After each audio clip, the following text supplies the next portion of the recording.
Chasing Giants with Don Higgins and Terry Peer. Brought to you by ASIO Camo, nature's most lethal camouflage.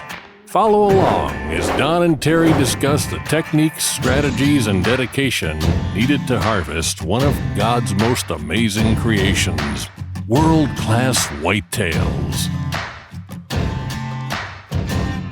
Well, welcome everyone to the Chasing Giants podcast, episode 280, brought to you by Osseo Gear.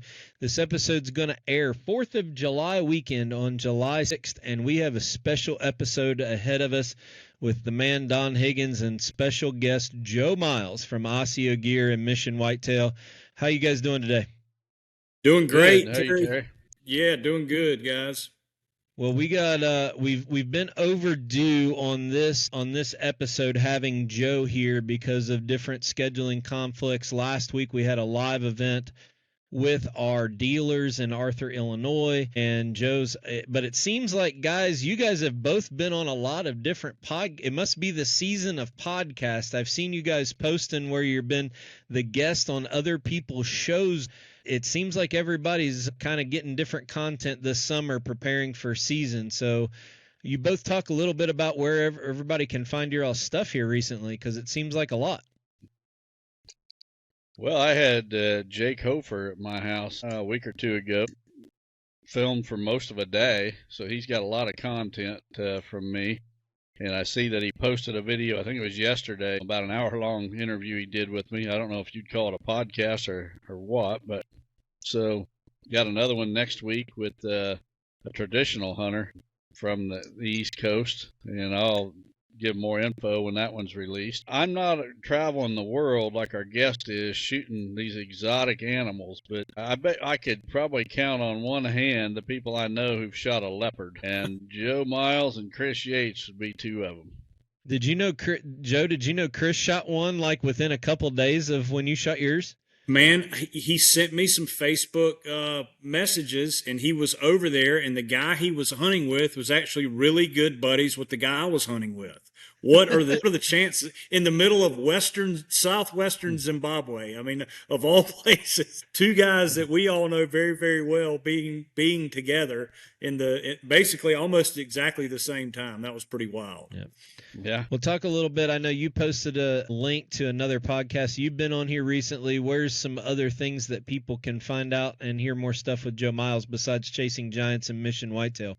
Yeah, Truth from the Stand was the last one I did. That's Clint Campbell. He's become a real good buddy and really a guy that loves whitetail hunting. That's just as passionate as anybody I know. He's going to run the traditional route this year, do some spot and stalk stuff out in Kansas, and he's got a great following, big podcast. Also did one with East Meets West, which is Bo Martonic, and that was a really good experience. He's got a real big platform as well. So very humbled and appreciative to get the opportunity to be on both of those podcasts in the last month or so.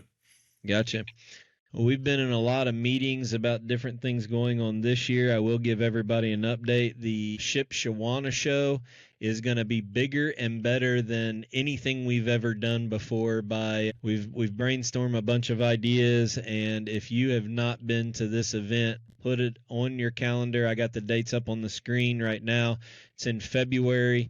I believe it's the third weekend of February off the top of my head, but if I say that wrong, I will clarify it in the description and on the screen right now. But we'll mention more about it later. The promoters of that event are going all out to not only give us the legends, but maybe even the future of the industry, which is going to be kind of neat, and different breakup segments that we'll have. So it'll be something that will be an event to bring your family to. They're even having the baking contest, Joe, is going to happen. Yes. So for those listening on the airwaves instead of watching, Joe just about did a cartwheel on screen.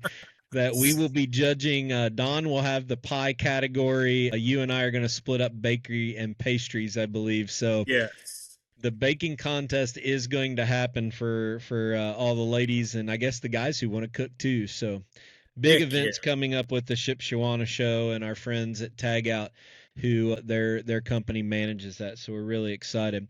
This show is going to be a little bit different because, Joe, I want you to basically two completely different talking points. We're going to talk some about this cat that you killed, because I'm really curious to hear the nuts and bolts story about this and how the similarities of hunting a mature whitetail with that are.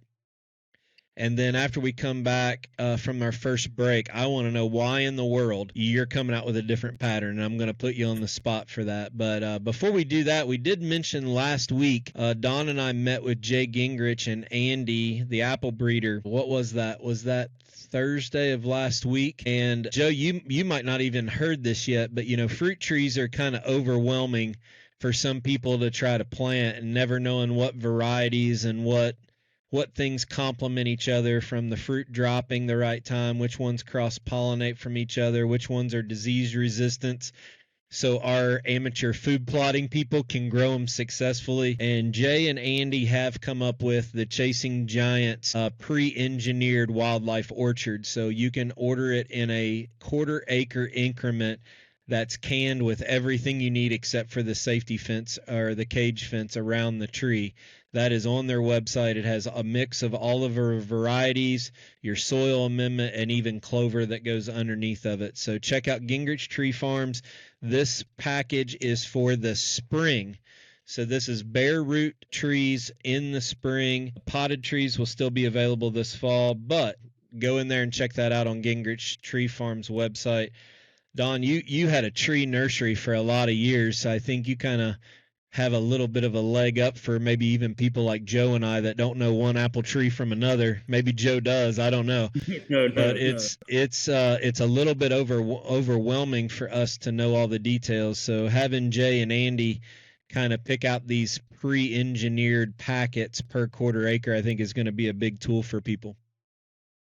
Yeah, we wanted to make it as easy as possible, and we sat down with those guys last week, ran this idea by them, and they loved it. And they'll have these packages that will have everything: the micronutrients that you put in the hole when you plant the tree, the plastic guard to keep the rabbits and mice from eating the bark off them trees in the winter. So you're going to be ready to roll with these packages. So check it out at gingrichtreefarm.com. Take the guesswork out of it. People who know a whole lot more about trees are pre-engineering a quarter-acre increment package for you, so you don't have to worry about that. So check that out on their website. I think this is July 4th weekend. This means trail camera deployment for all of us. We released a videos on spraying your food plots this week on Chasing Giants TV. Spraying is obviously a big deal right now for those food plotters, but it is officially velvet season. And Joe, real quick, have you started that process yet? I know Don's halfway, or not even halfway in, but has started it. What's going on with you and trail cameras? Yeah, we start August 15th. So that's when our season opens. Our bow season opens August 15th. You're so 6 weeks away, buddy. Yeah, I know. And I've already located, he's obviously not finished growing yet, a pretty good swamp, 8-point, that big deer that I've hunted the last 2 years. We've called him the Nomad. I have not gotten into his area yet and really deployed my cameras. My plan, I've got a little family trip leaving tomorrow morning. I'll be back Tuesday, but not this weekend, but next weekend. I will be all day Saturday, all day Sunday in the swamp, getting the rest of all of my cameras out and trying to locate that buck. So yeah, excited about it. I already got one, really good buck that I know about that's in the swamp that hopefully, will be bachelored up and I can get a crack at one of those two, right off the rip. So yeah, as of next weekend, it will be 100% whitetail focused from here on out. We're getting close. Don, you are starting to get the itch, I think, a little bit. All the trade shows, the consulting, the meetings are winding down. It's time to start really dialing in on, our habitat projects are pretty much done, except you posted a picture of like a 5-foot diameter pipe that you're putting in another crossing somewhere. But for the most part in your sanctuaries, all of that's been done. Food plots in. It's time to get inventory now. Yeah, well, unlike Joe, I'm 100% whitetail all 365 days a year. I don't go chase these giant spotted cats or anything. So July is one of my favorite months of the whole year. I usually put my cameras out around July 1st and then start getting some intel, and then I'll start sitting on soybean fields and alfalfa fields in the evening time here real quick. So the last 2 days I put several cameras out each day and got these on the edge of feeding areas where I I've got bachelor groups in the past, so hopefully those cameras will confirm there's a bachelor group in these locations, and I'll start setting those edges with my video camera. But those folks that were at the dealer event last week, I gave them a sneak peek at a buck. We're not going to post it here, but the dealers that were at that event got to see it, and he's probably the most unique buck I've ever got a picture of. And I had only had 2 or 3 cameras out, mainly for trespassers on my home farm. And I don't know where this buck came from. I don't think he's ever been here before. If he is, he just went ballistic with his antler growth. But that's what I love about this time of year. It's like a kid at Christmas. You just never know what's going to be on those cameras. Well, Joe, you've always, the time we've always spent together has been mostly the wintertime, trade show season where we see each other, every other weekend as we're traveling around. You've never been around Don as much in July, but it's kind of like that rutting buck in November. You get that fever pitch, the first week in November where he's anticipated this the entire year, and he starts going around with his lips curled up a little bit, walking around, putting trail cameras up, his neck's a little bit bigger. That changed diet, that might keep his no cheeseburgers for breakfast, might keep him a little bit eating healthier, but this is Don's time of the year. He gets more fired up than any time. That's awesome. I understand that. For. Yeah, I understand that completely. Well, this show is primarily, and everything we do pretty much, Joe, is about chasing giant mature whitetail. But this story of you killing this cat, I'm fascinated about it because, you see these, I think you posted a couple newspaper articles where these things are actually killing cattle, like full-grown cattle, not calves. And I just can't comprehend going and hunting something that's hunting me. But, when you sent me the text either right before or maybe even on the plane coming home, I can't remember if it was on a layover, and you said that this was one of the closest experiences to a mature whitetail hunt. I haven't asked you a single question since then about this because I wanted this to be on the show.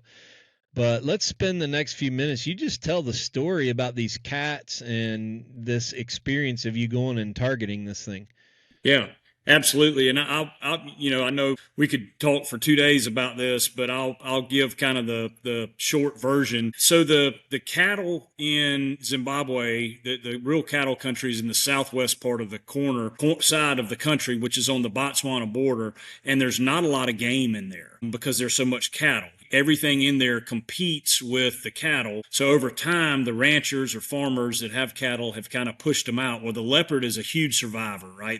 They're like a coyote, man. They can, when a nuclear bomb goes off, roaches and coyotes and leopards will be the only thing left on the planet because they know how to survive. And so in this area, they have adapted and they have become super, super clever, and they avoid the poison. They avoid the snares. They can be really tough to bait, but they do. They put a pretty big hurting on the cattle. A big mature tom will kill at least a cow a month, if not more. So that's 12 cows a month that these cats, the big males, are killing. And the ranchers would do everything in their power to get rid of them. I mean, they call in hounds, they'd run them with hounds. Again, they'd poison, snare, everything. And these outfitters got clever and said, look, we'll come in and you're losing, call it 50 cows in your area a year. That's worth X number of dollars. We're going to pay you to stop killing the leopards. Let us bring in international hunters. And so there's a conservation side to it too. So in essence, that hunting and bringing in guys to hunt them has helped the leopard population in that area, and the rancher's money has been offset. If not, he makes money on the deal. Yeah, he loses a few cows, but he makes money on the deal. So that tees it up. When I heard all that, I'd never been a big predator guy, right? I was whitetail, plains game, anything you could eat, sheep, goat, big whitetail, that was my world. But when I saw the size of these cats coming out of this area and understanding, what goes on there and how smart they are, I said, yeah, I'm in. Let's do it. I worked in Africa for 7 years right when I got out of school, so I've got a lot of really good connections over there, and booked the hunt through a buddy of mine. And basically, It is so similar to a whitetail, a big mature whitetail, in the attention to detail. If you do one little thing wrong, you can blow the entire hunt. And it goes from the blind placement, where you set the blind up, how you hang the meat, how you put the trail camera, if they see the glow of the trail camera, if they if you use wire on the bait instead of like natural fiber, they won't get in the tree because they know that's a snare. And you have to kind of dupe them. Like we would set up a blind within 50 to 100 yards of the bait, but then we would set another blind up about 300 yards behind it, because when these big cats come in, they do a full circle. And they'll do a full circle, and if you were in that front blind, they'd smell you. But when they do that full circle, they'll come right into the bait if they don't smell you. So I killed him on night 19. I slept in that sleeping blind. We got into camp. It was a 21-day hunt. We got into camp. The first 2 days and nights, we hung baits. That's what we did. We actually bought cows from the farmer, from the rancher. We slaughtered them, kept a lot of the back straps, so I don't need to eat steak for quite a while. I had plenty of steak. But hung the baits. That's what we did the first 2 days. And then the third day, for 14 days straight, we slept in different blinds based on where we thought he may show up. And there was a couple mistakes. Like we hung one bait too low, and a hyena got it, ripped it out of the tree and hauled it off, and we pulled the trail camera. Sure enough, the cat had come in later that night, and if the bait had been there, he would have fed and we would have gotten a crack at him. So then it was like 6 days of nothing. And then we had him come in and we were going to kill him, and he vanished. Like, what is going on? So we checked the trail camera, and sure enough, the trail camera hadn't been hung high enough, and it's on video mode, and you can see this cat. He's feeding. He's on his back feet up on this cow leg, just ripping it apart, and he senses something, and he sits down and squats, and he looks back over at the camera, and he just slinks down like a cat'll do, and he backs up, and he's gone. And it's like 8 days. We have to completely just start over.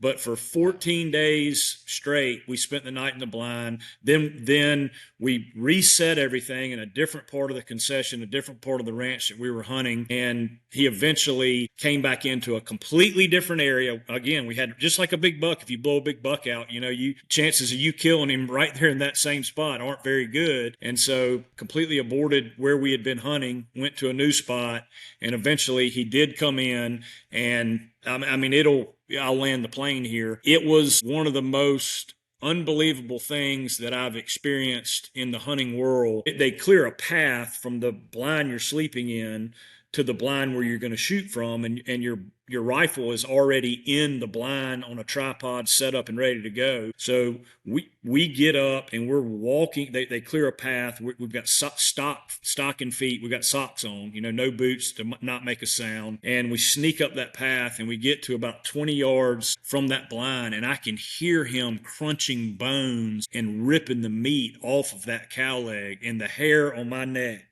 I don't have much hair on my head, but I got a bunch on my neck. It stood up, and we snuck into that blind, and I got on my scope, and I could see the bait moving, and I could see him standing up on the bait, on his back feet. This bait's 6 feet up in the air, and he's up there. He's an 8-foot long cat. He's up there feeding on it, and got the crosshairs on it. He finally turned a little bit broadside, and I shot him, and it just dumped him. I was shooting a really hot round, a 7mm round that was a Wildcat, and it had a lot of hydrostatic shock in that bullet, and it just dumped him right there. And man, 19 days of getting after it, and it just so reminded me, having the opportunity to hang around Don, hang around Bobby, all these other guys that have been doing it forever. They just preach this. Everybody preaches the same thing: attention to detail, attention to detail, attention to detail. Human intrusion, not, putting too much pressure, and just the little things, right? The little things that you have to do. And I'm telling you, it's almost synonymous with big mature animals that get pressured anywhere in the world. If you are not completely dialed in on your system and what you're doing, it can be a failure. And we were 2 days away from having a failure, right? And we had hunted as hard as you possibly could have hunted. But Don, he tells that story, and we got a bunch of people in this hunting community that will listen to that story about a mature cat and how smart he is and attention to detail and believe every word he says it. But we say that about a mature buck, and they're like, no, I'll just, I can shoot him during the rut or whatever. Why is it that people just don't buy into a mature buck is the exact same way that if you pressure this thing the wrong way, your chances of killing him's down? Well, I think a lot of guys have had success shooting 3-year-old bucks, and it's just very difficult for them to change their habits to shoot 5- and 6-year-old bucks. So they've had success on, I'll call 3-year-old a middle-aged buck. They've had success there, and they just think they come up with 1,000 reasons of why they're not shooting big ones. They're not on a prime property or whatever, but a lot of times it's the attention to detail that Joe just described that separates the guys. Because think about it, these guys that are consistently killing big deer, it's not like they have this special giant ranch that they all go to. They've all got neighbors hunting right around the properties they hunt. So how can one guy hunt the same neighborhood with a dozen other bow hunters, and every year the same guy comes out with the best buck in the whole crowd? There's more to it than the neighborhood he's in. It's the attention to detail. And I think with the cats, people tend to believe that because they don't have any experience with cats. That's a whole different game for them. But with whitetails, most guys have shot a 3-year-old buck, and a lot of guys have shot a lot of 3-year-old bucks. And it's just hard for them to accept that they've got to do something totally different to shoot 5- and 6-year-old bucks. Joe, we sat on Don's back porch with Bobby Worthington last weekend, and we were just sitting there listening to these two talk. And I remember Bobby saying there's a lot of guys that have a trophy room with one good deer and a lot of 3-year-olds. There's very few people that have a trophy room with a lot of mature deer, and the size irrelevant, but you know what I'm talking about, 5 years and older. You've traveled the world, but focused a big part of your hunting career on whitetail and built businesses around it. I think that Bobby hit the nail on the head exactly like Don just did. It's hard for us when we kill one good deer to not say, okay, that was during the rut, or I shot him with a rifle, or I shot him over a corn pile, whatever it was, deviating from that and learning. And I think you've done probably a bigger job than any of us adapting to all different scenarios of hunting from Mexico to Canada to the swamps of South Carolina when it comes to whitetail, because Don and I still have our groove of what we want to do, but you got to play all games, all the above for how far you travel. Yeah, I mean, you're right. I mean, you look at a lot of guys' trophy rooms and a lot of guys in that Africa circuit, and they'll have their whitetail wall, and there'll be 15 high fence bucks, on the wall, and there'll be 2 or 3, 2.5 to 4.5-year-old bucks. And you know what? Those 2.5 to 4.5-year-old bucks are some of the most rewarding animals, and they have in that whole trophy room. They'll talk about maybe the lion or the Cape buffalo or the sheep, but boy, when you get over to those whitetail and they've gone out and done that by themselves and killed those animals by themselves. But you're right. I still will argue that big mature whitetails in different environments is some of the hardest hunting in the world. It's Bobby and I were talking about this. So you can't, in a free range environment, you can't pay enough money, or you used to couldn't, to go and kill a 5.5-year-old whitetail buck for the most part. Now, if you get invited to, there are some mega ranches now that are super manicured, and they do have that, but let's just say on public ground, let's take private ground out of the equation, because most of the land you hunt, like for sheep and goats and all that's public land, right? It's not on big private ranches. So you can pay enough money to go and kill a big sheep, a big goat, a big elk. You can pay that money, but to go, there's not an outfitter that I know of that'll guarantee you a 5-year-old whitetail buck, no matter how much money you pay them. Yeah, they're becoming rarer and rarer. Don, you're itching to say something. I could see it in your face. When Bobby was here, we was out there on the patio watching the sunset, and trading whitetail stories and such, I couldn't help but be struck by how different his approach to hunting is than mine. And I knew it was because of the difference in terrain. He's living and hunts in the mountains of East Tennessee, and I'm out here in central Illinois farm country. And what struck me, though, was that if I would take my approach to his area and try to apply it, I would not be successful. And if he brought his approach to the Midwest farm country, he would not be that successful. I guarantee you, when he comes and hunts the Midwest, he changes things up. Because one thing that really struck me in that conversation was, I preach access to stands. And I say all the time, if you don't have good access, you don't have a good stand.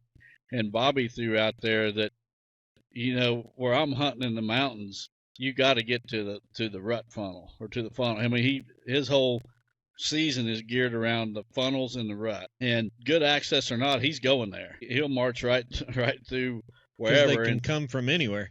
Right, and they don't have the distinct bedding areas that they have in the Midwest. And the more he talked, and that's why I was probably asking more questions than I was, throwing out my opinion, because the more he talked, the more fascinated I become by how different his approach is than mine. And yet, on the podcast I just did with Jake, I was asked who I would put on the Mount Rushmore of deer hunters. And I only gave 2 names instead of 4. And the first name I threw out was Bobby Worthington. If you look at what he's done and where he's done it, I don't think there's anybody out there that can compare. Oh, who's your second? My second was Roger? Nope, Lee Mitchell. Oh. And I know a lot of people don't know who Lee Mitchell is. He was in my Icons book. Very, very low-key guy, very humble, quiet, but he hunts public land, and he is very consistently successful. These guys on the internet that go on about the public land, blah, blah, blah, I guarantee you Lee Mitchell is the best of all of them, hands down. So I put Lee and Bobby on the Mount Rushmore of deer hunters, and the last 2, I just had a hard time pinning it down because, there's just a fairly sizable group of guys that you could make an argument for any of them being up there. The Wensels, I threw out the Wensels and discussed them, but I mean, the list goes on and on of people that are just super successful on mature bucks. So I kind of copped out on that question a little bit. I did give 2, but I left 2 out because, to be honest, I was afraid that I would think about that question after the podcast was over, and I'd be like, man, why didn't I put that guy on there? So I kind of left myself a little bit of breathing room there. Well, I think that's a really good point, Don. And I try and drive it home. It's a way, right? The way I hunt is a way. The way you hunt is a way. The way Bobby hunts, the way Terry hunts, it's a way. It's not the only way. You can take, there's just lots of ways to do it. And there's systems that work for some guys and they're successful with it in the area they are. And there's rules of thumb for sure. But it's just a way, and anybody that tells you their way is the only way to do it in all environments, that's being short-sighted in my mind. And you're a guy that goes all over the continent chasing big deer. I mean, you're going to be hunting in South Carolina where you live. You're also going to probably be in Texas and the Midwest, Kansas, Ohio. I think you've even haven't you hunted the West Coast, like Washington or Oregon? Yep, hunted Washington State, Montana. Yep. So that's impressive in itself, because the rules change when you get into a different, situation or region. Like Texas is going to be totally different than the Midwest. South Carolina is going to be different than the Midwest and different than Texas. Every place is unique, and for one guy to travel around and be successful in every one of them, I don't think I could do it. I think that in the Midwest, I can pretty much hold my own. I'm not saying I'm the best, but I think that I can hold my own. Throw me in Texas, it's a whole new ballgame. Throw me up in the big woods of Minnesota, northern Wisconsin, Canada, that's a different ballgame. New England states, you get out there, it's totally different. So, oh, you just stole the thunder of about 15 haters on other podcasts from now on there, Don. They're not going to have anything to talk about now. No, they'll have plenty to talk about. They're probably mad because I've got Osseo Camo on, and They're saying I'm sucking up to Joe because he's on the podcast. They'll find something to hate. Guaranteed. Well, let's talk about. I'm gonna just flat out say it, Joe. Why in the world? Here you are. You've introduced a top quality camo line that's taken the market by storm. Everywhere we go, people have Osseo on. Facebook, you look through it during hunting season, and it seems like the market share you've been able to take from the high-end camo patterns has been nothing like we've ever seen in the industry. It's specifically made for whitetail hunting. And then all of a sudden, 2.5, 3 weeks ago, you announced that you're coming out with a different pattern. I want to know from a business perspective, what in the world are you thinking, man? You had the industry like this with the best pattern in the country, and you said it's not good enough. Well, I'm not changing patterns. We are adding a pattern. So we've got our Raptor pattern. That is my baby. That is near and dear to my soul. And first, for us whitetail tree stand hunters, that is the absolute pattern. You know, we talked about Africa, we talked about hunting, and that has been my life since I can remember. You know, being 2 years old, going with my dad and shooting my first deer with him. It's always hunting. And I have had I don't know that unusual is the right word, but a pretty big fascination with the predator-prey relationship in nature, you know, in natural environments. And I've always looked at it, you know, whether it was a leopard hunting gazelles or coyotes hunting field mice or owls hunting rabbits and squirrels. It's just always been fascinating to me, the predator-prey relationship. And I felt like when I started Osseo that we were getting so far away from a camo pattern that had worked for thousands of years, a natural ambush predator camo. So we developed the Osseo Raptor pattern for very mission specific for the whitetail tree stand bow hunter. That is a mission-specific camo. And we got quite a few requests for, hey, I'm a whitetail hunter. I whitetail hunt most of the time. But, man, I'll go out to Kansas. I'll do some spot and stalk. I'll do some brush blind hunting. I go on an elk hunt or I go on a mule deer hunt. And can you build something for that? And so, of course, being a bit of a business mind, I start thinking, wait a minute now, there are other predators other than tree predators out there. And I said, what if we get something that is very similar to a mountain lion, a bobcat, a coyote, a wolf, you know, for these ground predators that still has some tree influence in it, but is different than our mission-specific Raptor pattern. And we started playing with it. You know, I got with our same graphic artist that did the first one. We got some really high resolution pictures of the ground predators and started playing with them and you know, more tans, more browns, a little bit different shading, a little bit different depth. And I wasn't sure I was going to launch it. I like to always tinker and play with things. And man, when we printed off that first big poster board of it, I looked at Wells and he said, that right there makes me want to go kill something. And I said, you know what? You're right, man. It sure does. And so we got it into production, got some samples made, had a guy that went to Hawaii and kind of last minute got him some stuff. He went out there and did some spot and stalk and I had really liked it. And so, yeah, we launched it as a second pattern for guys that want something like that. That's for it. We call it our universal pattern. If you do some tree stand hunting, if you do some spot and stalk, if you go out to the West and you do that sort of stuff, you know, it's a universal pattern that you can wear in any environment. And then we're very mission specific with our Raptor pattern.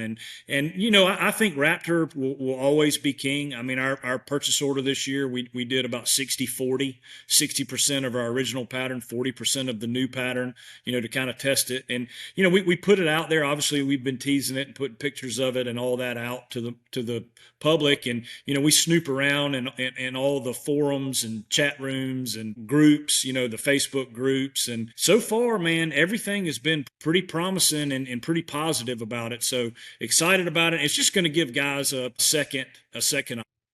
Well, I think there's a sigh of relief from all of the chasing giants following that their pattern is still going, because a lot of people are building their arsenal out. You know, they've started buying different the early season or the Sherpa, which is my favorite. I know Don really likes that midweight too, and they're trying to build out their whole, all 3 seasons, and they were worried that the Raptor was going to go away. So I think you just made a big sigh of relief to everybody that their pattern is not obsolete, that you're going to continue to develop and grow that. Yeah, that's my baby, and that's not going anywhere. For me personally, we'll be running the Raptor, the original pattern for most of the whitetail season, because I'm gonna be up in a tree. But if I get out into Kansas and got to do some spot and stalk, or get down into Mexico, Texas, and I'm gonna be in a brush blind, I'll switch up. So I would encourage guys to have both patterns. Makes a lot of sense to me. Of course, that's the business mind of you, right? Yeah, right. Buy 2 of each. They're smart. Get it while you can. There you go. Yeah. Well, talk a little bit about, before we go on to the next segment, talk a little bit about new products. I've seen everything from, there's new pants with the spot and stalk guys. It's got knee pads built into it, I believe. There's boots that I've seen on social media. Talk about the highlights here real quick about what's coming from Osseo and what's available for pre-sale now that will be in your hands by hunting season.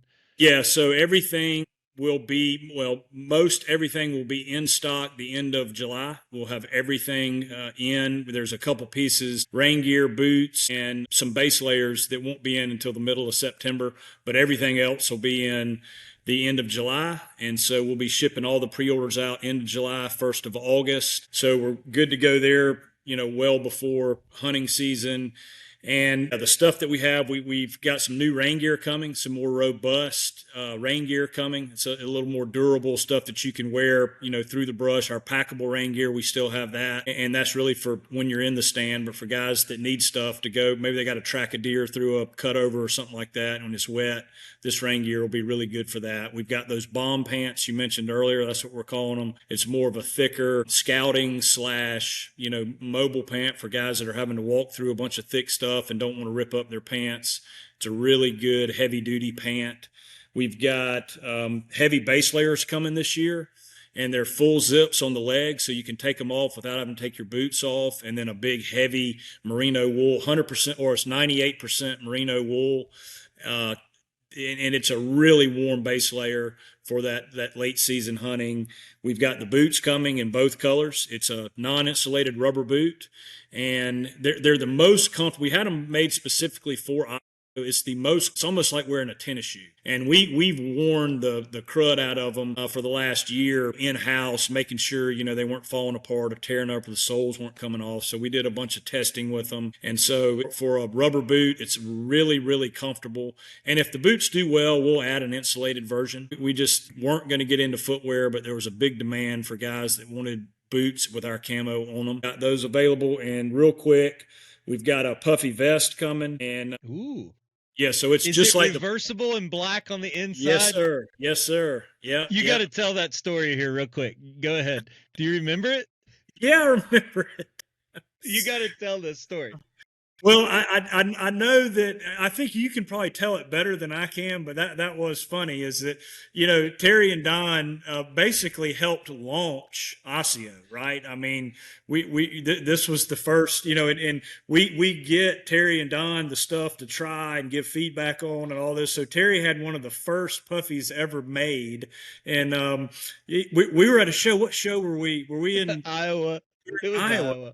And I was standing there at the booth showing the guy the puffy jacket, and I was like, yeah, if you got to go out on night on the town or something, you can turn it inside out. It's reversible, and it's got black on the inside. Terry goes, what? The jacket's reversible? I didn't know that. I just thought you had messed up and put black on the inside. I just thought it was a black lining on the inside.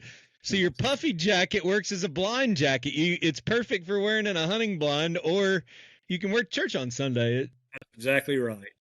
Here I am supposed to be this huge brand advocate for you, Joe, and I failed and didn't pay attention during my product training, and even know that probably my favorite piece of anything that you sell today is reversible and black inside. This is the most humiliating part of my trade show circuit this year. I think that was the product training. I think I did a poor job explaining that. Don, did you know it's reversible and it's black? Oh, I knew it from day one, Terry. I knew it. He just took it off. He just took it off. Lying. I got to go Boy. check mine out and make sure it's black on the inside. I'm not sure. Hey, Joe, do you mind staying with us through the rest of the show? Yeah, absolutely. I'll For sure. get you to answer some questions. We're going to transition to the 360 Blinds Higgins Hot Seat segment.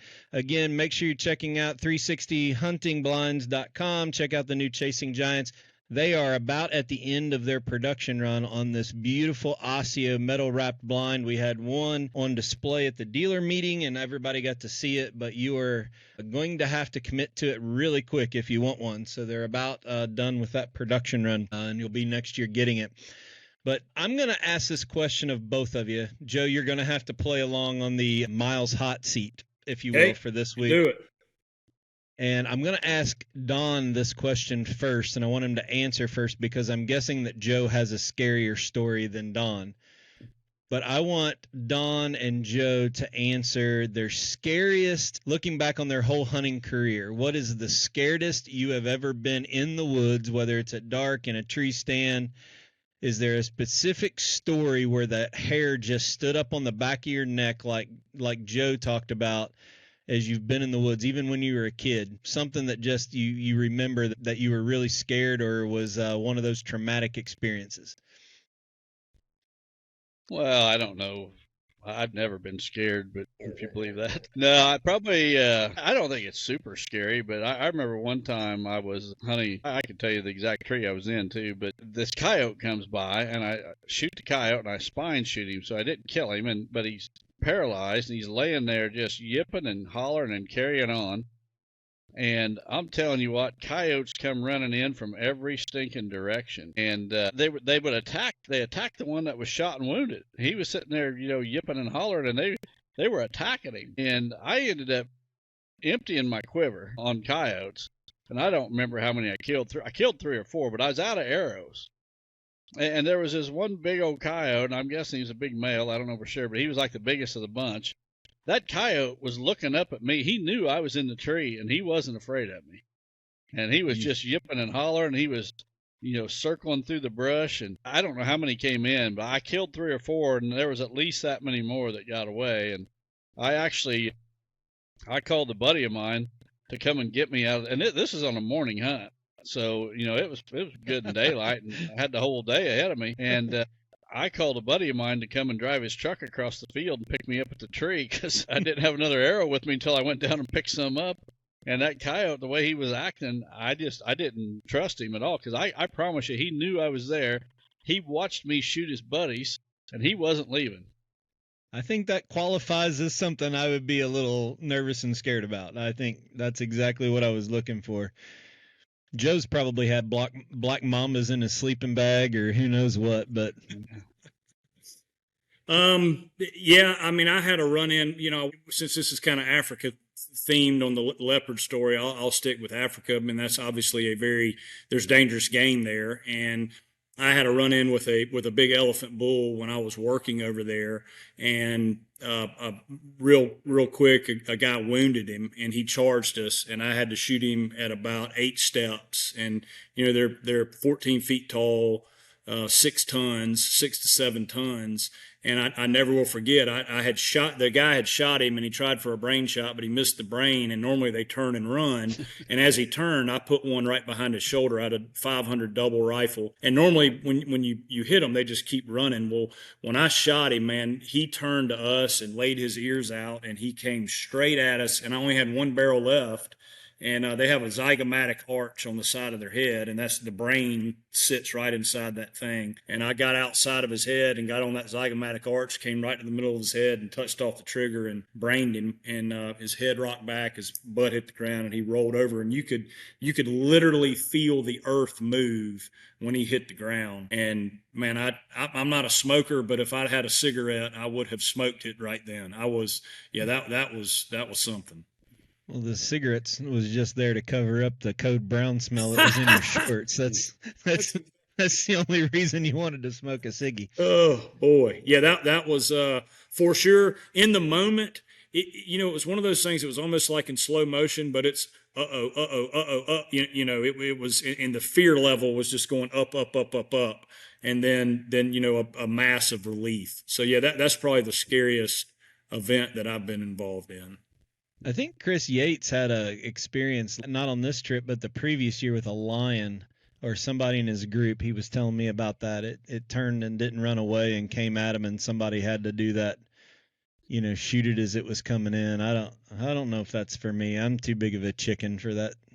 All right. Well, thanks to 360 Blinds for their Higgins hot seat and Miles hot seat segment for this week. We're going to transition to the Midwest Land Group. Listeners submitted questions. We're going to try to get through a few of these, and I'm going to ask Don to read the question. After Don gets done, Joe chime in and help us answer some of these things, and make sure you check out. Don't risk your most valuable asset with a part-time agent.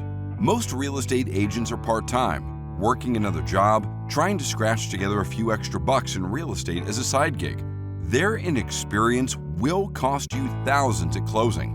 Not at Midwest Land Group. They only hire full-time professionals. Their agents are passionate about the outdoors, highly trained, and committed to maximizing the value of your land. If you're interested in selling your land, don't risk it with a part-time agent. Visit MidwestLandGroup.com. This one comes from Leslie Horst from Lycans, Pennsylvania. It says, I love your show and all you do. I live 15 minutes from the 360 Blinds location in Lycans, PA. I latched on to the Mike's Mighty Micro, spraying it on the garden and all my wife's flowers. It works 5-star. Now I have a problem. The deer are coming up to the house and eating my wife's flowers. I never had problems with them that close before. I would love to hear what you have to say about deer repellents. What do you use? What brands do you use? I have shot deer with my bow previously from my patio door. Now I might need a blowgun. Well, Leslie, I've tested just about every brand of deer repellent that I could find in hopes that I could keep deer off my soybeans for at least long enough to get them established. Once I get my soybeans up to, say, 6-8 inches, they're usually good after that, but it's that first, when they're first popping out of the ground, they're at that 2-leaf or 4-leaf stage, and the deer just hammer them. So I've been testing stuff for a number of years. To be honest, I've not found anything that works very well, especially after rain. A lot of these products will last for about a week, but one rain and it's over. And even if you don't get a rain, about a week is all they're good for.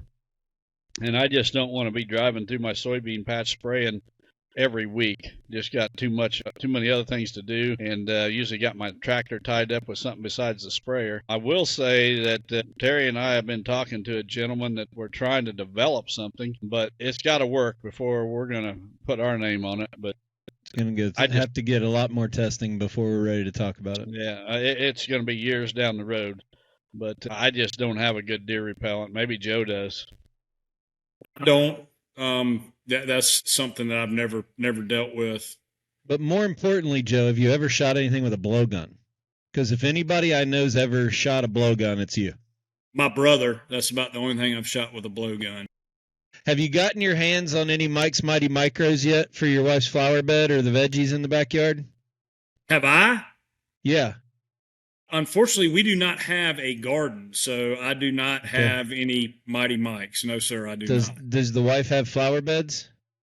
We do have a few flower beds, yes. All right. So, Mike Mitchell, I know you're listening. We need to get Joe a bottle of Mike's out there and send me the bill. He needs to experience the craziness of Mike's Mighty. Joe, it's so good. It will turn miscanthus into an invasive. Oh my gosh! Yeah, we need it. Yeah, we need it for sure. Boy, I made a sarcastic post on social media last week, and it brought out all of the friendly people after that one. So, all right, let's get the second question up here for you guys to answer. This one comes from Charlie Green from Ore City, Texas. Says, Don, we hunt in Illinois every year for a week. We hang cameras in July and hunt in November. We have several properties that we hunt. And there's one pasture that's 20 acres that has some woods on it, but mostly pasture land that cows are on throughout the summer. It doesn't hold many deer, and we don't hang cameras there because of all the cows. But during November, the cows are not on this ground, and the landowner has been seeing a big buck with a doe there the last 2 years. I'm sure that buck is using this ground to tend to his doe, but my question is, should we consider hunting this ground during lockdown, even though we know we're not going to see many deer on it, in hopes of getting a shot at this buck, or another big buck that's using this ground because they know they feel safe there because it's not the ground that is appealing to the hunter. Charlie, that's the kind of place I love to hunt during the lockdown. I've got several of those places that I don't even hunt at any other period of the year. They're out of the way places. There may be a drainage ditch or a tree line out in the middle of nowhere, places where I'm probably not going to see a single deer while I'm out there, but if I do, it's probably going to be a big one. Probably going to be a buck that's got a doe. That's what they do in November when they get a hot doe. I would definitely be hunting it. I'm going to tell you that you're probably going to have more hunts where you don't see any deer than you do, but when you do, there's a good chance it's going to be a giant. So I'd definitely give it a shot. Joe? Yeah, so that it reminds me so much of the Trax property where I killed that buck 2 years ago, that big 180 in Kansas. That there was, I mean, I saw more coyotes than I did deer. And they had cows in there up until October, the very end of October, pull the cows out, and it just was not a high deer density area, but it was an area that, because the cows in there, nobody really hunted it, didn't get any pressure. I messed up the first couple of years and hunted the wrong end of the property and should have done a better job of scouting. But what I did to kill that deer, I knew he lived in the area. It sounds almost identical. One big buck that the neighborhood knew about that would be in there with does is I found the tightest spot on a creek crossing where I could have a north wind and a south wind, and that connected this property. We call it the tracks. It went from one end all the way to the other with a railroad track, and there was a creek in it, and I found the tightest spot on the entire creek bottom where they crossed, and there was 3 or 4 trails that came in there, and I had a camera hung in there, and I ended up getting a picture of him and killed him actually when the cows were in there. I actually killed him when the cows were in there in October. But I guess the point is back to what Don says is, that can end up being a big buck paradise year after year after year because nobody hunts them in there because of the cows. It's a drive-by place. People just drive by it and they don't want anything to do with it. And guess what? That's where a big deer will end up being.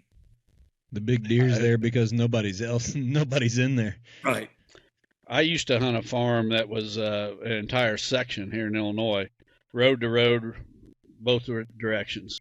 And it was all fenced in. Now, there was big ag fields within that section and cattle pasture. That was it. It was cattle pasture and big ag fields. And when they harvested the crops, the farmer would turn the cows, let them run the entire section in the ag fields and everything. And actually, Al Foster turned me on to this place because he used to hunt it before I did.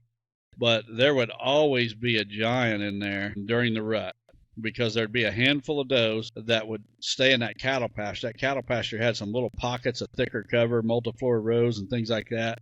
And there'd be, a small family group of does that were there, and that there would always be a big buck come through there. And this is before the days of trail cameras.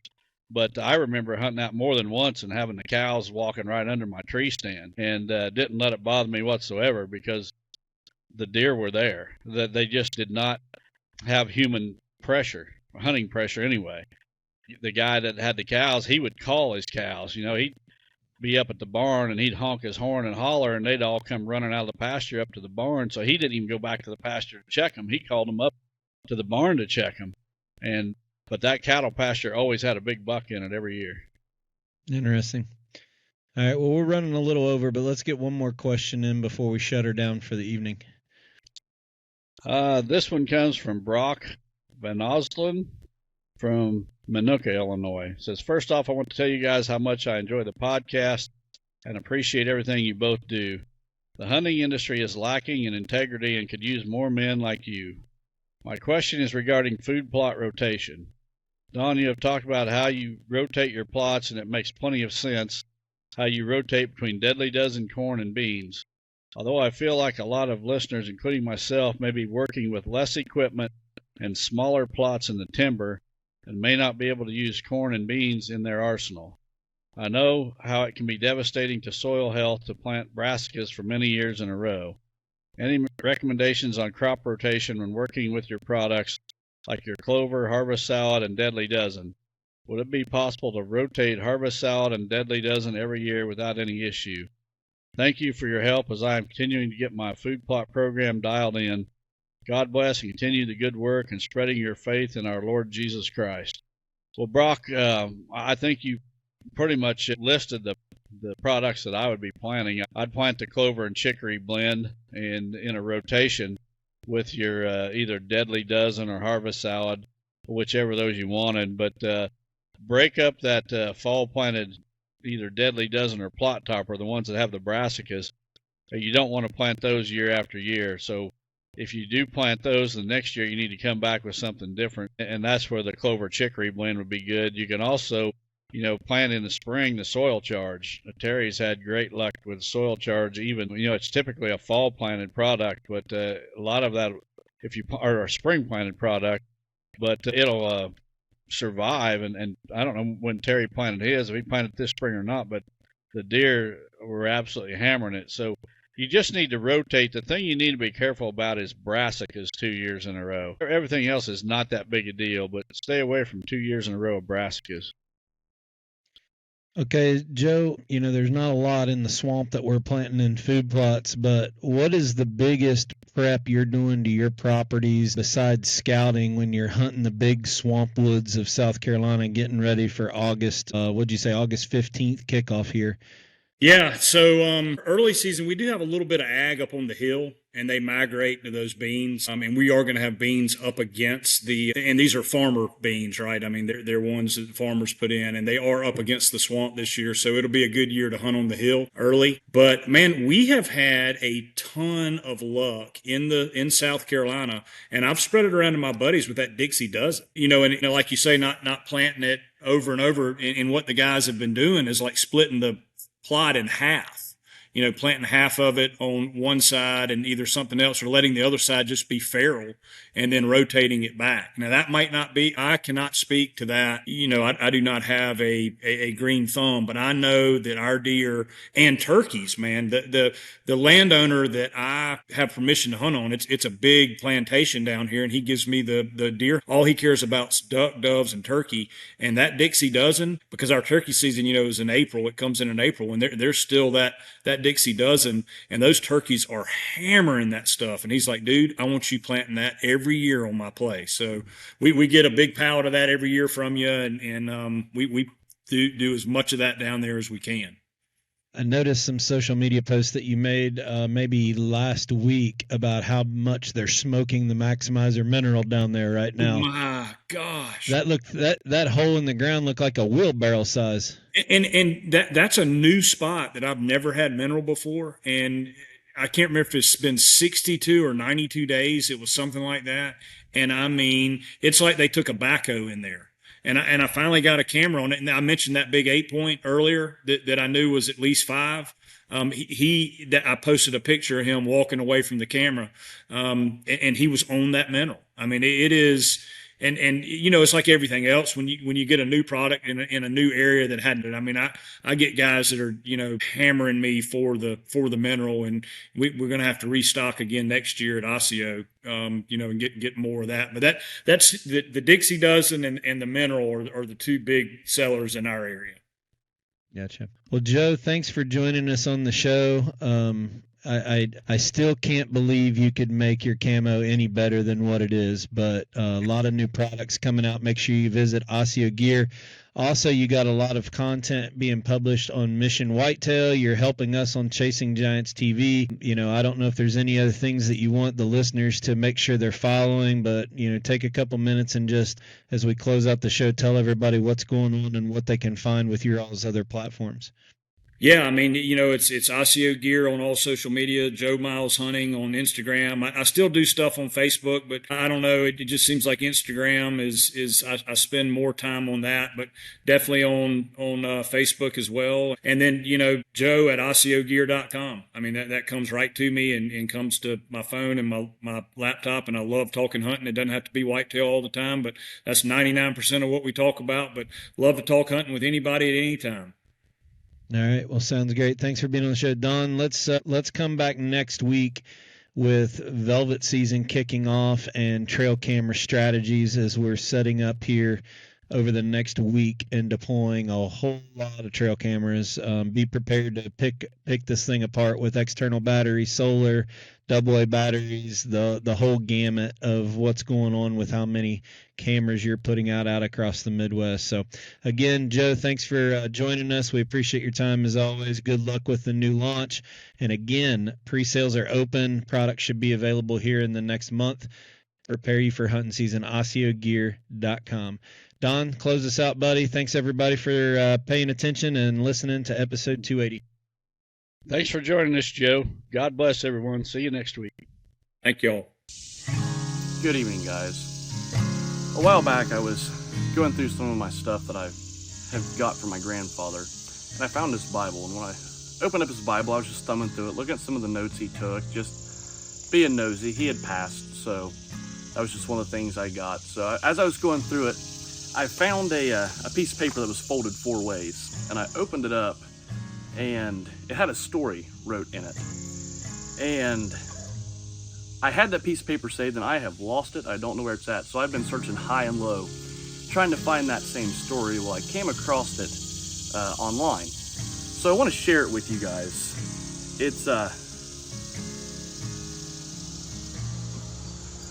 Does Evil Exist? And Did God Create Evil? And some of you may have heard this already. I hadn't, so I just feel entitled to share it with everybody.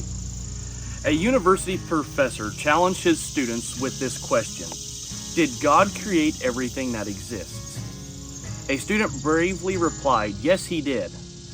God created everything, the professor asked. Yes, sir, the student replied. The professor answered, if God created everything, then God created evil. Since evil exists, and according to the principle that our works define who we are, then God is evil. The student became quiet before such an answer. The professor, quietly pleased with himself, boasted to the students that he had proven once more that the Christian faith was a myth. Another student raised his hand and said, can I ask you a question, Professor? Of course, the professor replied. The student stood up and said, Professor, does cold exist? Well, what kind of question is this? Of course it exists. Have you ever been cold? The student snickered at the young man's question. The young man replied, in fact, sir, cold does not exist. According to the laws of physics, what we consider cold is in reality the absence of heat. Every body or object is susceptible to the study when it has or transmits energy, and heat is what makes a body or matter have or transmit energy. Absolute zero is the total absence of heat. All matter becomes inert and incapable of reaction at that temperature. Cold does not exist. What we have created is a word to describe how we feel when we have no heat. The student continued, Professor, does darkness exist? The professor responded, of course it does. The student replied, once again, you are wrong, sir. Darkness does not exist either. Darkness is in reality to the absence of light. Light we can study, but not darkness. In fact, we can use Newton's prism to break white light into many colors and study the various wavelengths of each color. You cannot measure darkness. A simple ray of light can be broken down into a world of darkness and illuminate it. How can you know how dark a certain place is? You measure the amount of light that's present. Isn't this correct? Darkness is a term used by man to describe what happens when no light is present. Finally, the young man asked the professor, Sir, does evil exist? Now uncertain, the professor responded, Of course, as I have already said, we see it every day. It is in the daily example of man's inhumility to man. It is in the multitude of crime and violence everywhere in the world. These manifestations are nothing else but evil. The student replied, Evil does not exist, sir. Or at least it does not exist into itself. Evil is simply the absence of God. It is just like the darkness and cold, a word that man has created to describe the absence of God. God did not create evil. Evil is a result of what happens when man does not have God's love present in his heart. It is like the cold that comes there. Sorry. It is like the cold that comes when there is no heat, or the darkness that comes when there is no light. The professor sat down. The young man's name was Albert Einstein. Now, I do not know if that's a true story or not, but the principle behind that, it's something that from the first time I read it, I just kind of held real close to me. If I notice something's not going right, or I see something evil, I really start thinking, you know what? Is that person or is that thing evil? Is it truly evil? Or does it just lack a personal relationship with God? Doesn't have a relationship with Jesus? And with that mindset, it's opened up so many doors, because if you think of something as evil or a person as evil, and then you just realize, yeah, maybe they're not. They just lack God. Maybe I can be the one to open that door to them. Maybe I can share Jesus with them. Maybe I can get them to have that relationship. So that was just like I said, I found that in my grandfather's Bible. This has been a couple years back. And I lost a piece of paper and I found it again online. And I just want to share it with you because I thought that was a very, very cool story. Well, guys, I hope everyone has a good week. Let's close this out in a word of prayer. Dear Heavenly Father, thank you for this day. Thank you for all the many blessings that you've given us. Lord, I pray that each and every one of us continue to come to you and keep you very close in our heart, that evil will not overtake us because we always have you. Dear Heavenly Father, we pray for all those that are involved with Lester's Feet, all the families that they are helping at this time. Dear Heavenly Father, we give you all the praise, all the honor, and all the glory. In your Son's name we pray. Amen.